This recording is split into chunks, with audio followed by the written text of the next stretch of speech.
I've been grieving for the last week, and I really didn't have no energy, and all I do is stay in bed and I cry.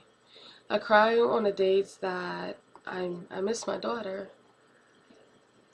I miss her so much.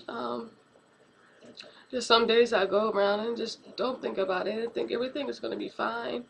But this past week has been hard because we went to Disney World, and that was my happy moments with her. When I took her to Disney World when she was 5 years old. And she's like, Mama, are you going to be working when you go to Disney World? Because that's all you do is work. And I was like, no, it's going to be just me and you.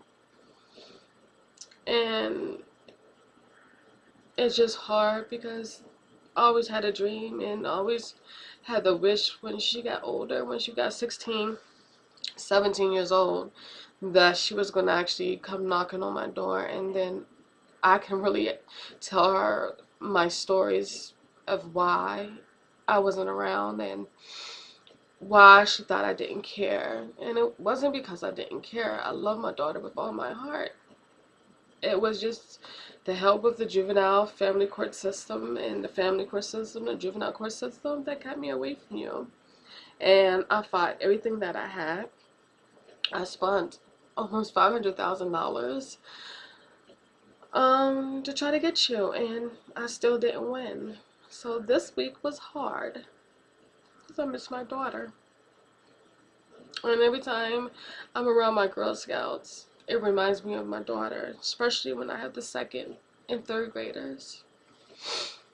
It's a little hard, but I guess this is the part of life that you gotta try to figure out if you're gonna tough it out, or you're gonna let it just drag you in. And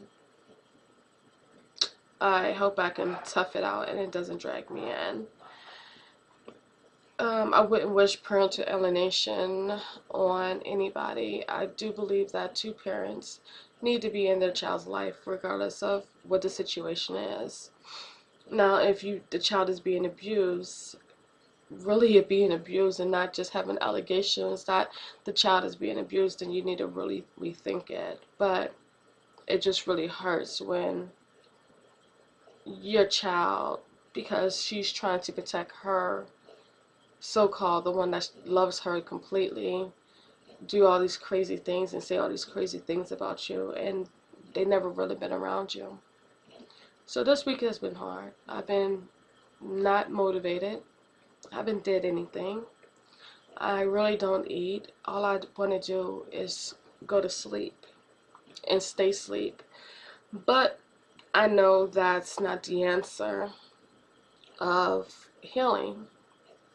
So I got up and I did this video, and I'm trying to just move on. But it's hard. It's hard knowing that all the dreams that you had, laughing with your child, seeing your child get married, hearing all the dating stories, and you would never would have that. Never would have that. It's like a void. I never really miss anything, and I'm a pretty tough person, but I feel empty all the time. Even though I have a loving wife and I have a loving family, I feel totally empty. I feel like nobody loves me. I feel like, why me? Why did I have to go through this? And it was my fault. And I should have fought harder.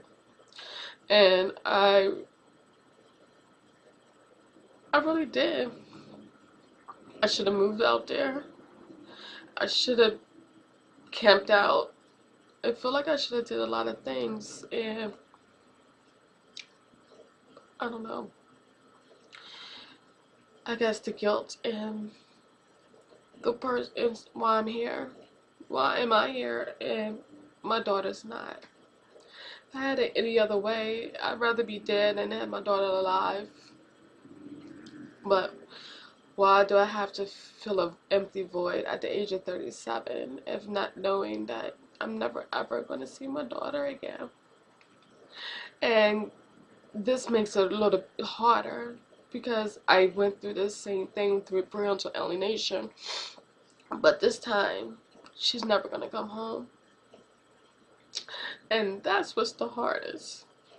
Before, it's like, okay, she's going to come home and she's going to realize and she's going to knock on the door. Now she's not going to knock on the door at all. So that's the hardest for me. And this week has been the hardest. So thank you for letting me share my story.